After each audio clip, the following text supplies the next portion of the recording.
And now, before I wrap this up, let me show you one last example of how all these techniques go together. And this, not an assignment for the Geographic, but a big advertising campaign I did for Dewar's Scotch. And they sent me over to Scotland with an obscene budget and a crew of 9 and 3 clients to watch over me, you know, no pressure.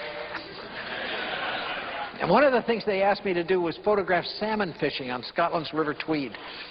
And man, again, I'd done my homework. I knew what I wanted. I came down that windy road to the River Tweed. I had images in my head of backlit salmon and silver cataracts and leaping fish, and the windy road delivered us, and there it was.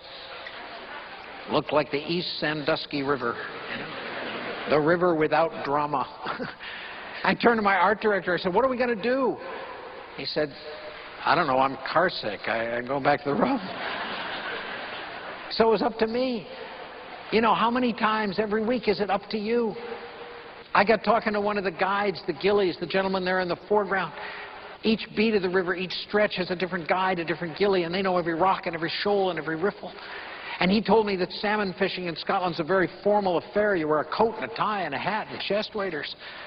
Now I'm getting intrigued. And then he told me that when you catch a salmon, you bring it up to the fish hut, and in that hut is a leather book, and in that book is listed every salmon that's been caught on that beat in the last 100 years. Now I'm getting intrigued. Now I'm seeing this great formal dance that these guys are doing, this salmon gavotte on the river, you know. And then he said, "You know, laddie, there was mist on the water this morning. That's unusual for this time of year." And my intellect climbed all over it, and it said, I want to be in the place of most potential. So I'm out there 2 hours before dawn, and when the sun starts coming up, I got the boat, I got the gilly, I got the fisherman, I got the right lens, I got the right focus, I got my first right answer. I got room up there for type, a little bottle of scotch. I know what I'm doing, right? And then my intuition starts screaming at me. It says, "Turn around, Dewitt. You're shooting the wrong way." Yes, sir, I listened to it. I turned around, man, now it was really getting nice. I'm trying to pay attention to realize that this photograph is made by body language, not by facial expression. Get that right on the 2 guys. And at the same time, my intellect realizes the sun's going to come up behind those trees, so I yelled at the guys to get in the boat and rowed down there because I want to be in the place of most potential. And man, now it's really getting nice. And talk about having my technique down. I've got a walkie-talkie in that boat. Yes. I'm not worried about making mistakes. I'm just looking for the next right answer. And they just kept coming. And this was the final ad. Why would a man rise before dawn to fish for salmon on Scotland's River Tweed? Why indeed? The good things in life stay that way. So that's how all these techniques go together. And I hope you can take those metaphors and use them in your own life. Because by being creative, we really do fall in love with the world.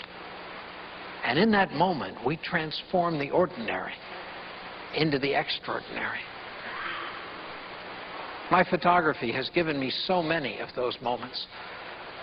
Moments where the whole world just shines, you know, with meaning and power and wonder and reverence. Moments where I know that if I'm open enough to see it, I always live in a world full of light and abundance and opportunity. And you know, the beauty of that world shows us an incredible example of how to live, of how to love, of a banquet laid, of a cup overflowing, of just putting it out there, the very best that we have to offer every day, without any regard to whether it's received or not. And I know that if we let that beauty fill us up, that we too will overflow. And it'll come out in everything we do. In the quality of the way we conduct ourselves, in the caliber of the products we offer, in the depth of service we give to our clients and our customers, and then just as clearly, in the way we treat our family, in the service we give in our community, in the stories we tell to our kids at bedtime. It'll come out in our lives. And I had that come so clearly to me one night when I stood beside the great fountain geyser in Yellowstone. And as the sun began to set, the geyser began to go off. And it was just unspeakably beautiful. And I kept photographing and dancing and crying out until that last marvelous apparition had risen up from the geyser and disappeared. And I thought, there are probably 30,000 people in the park, and they all ought to be right with me watching this incredible miracle. And then I realized that it really didn't matter. Because that banquet, that miracle, is out there every day. Not just at Yellowstone at sunset, but every day in everything we do. To fill us to overflowing, to connect us with our passion, to infuse us with creativity and with love.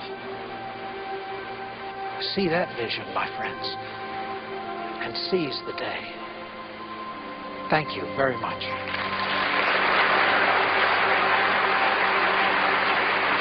Thank you.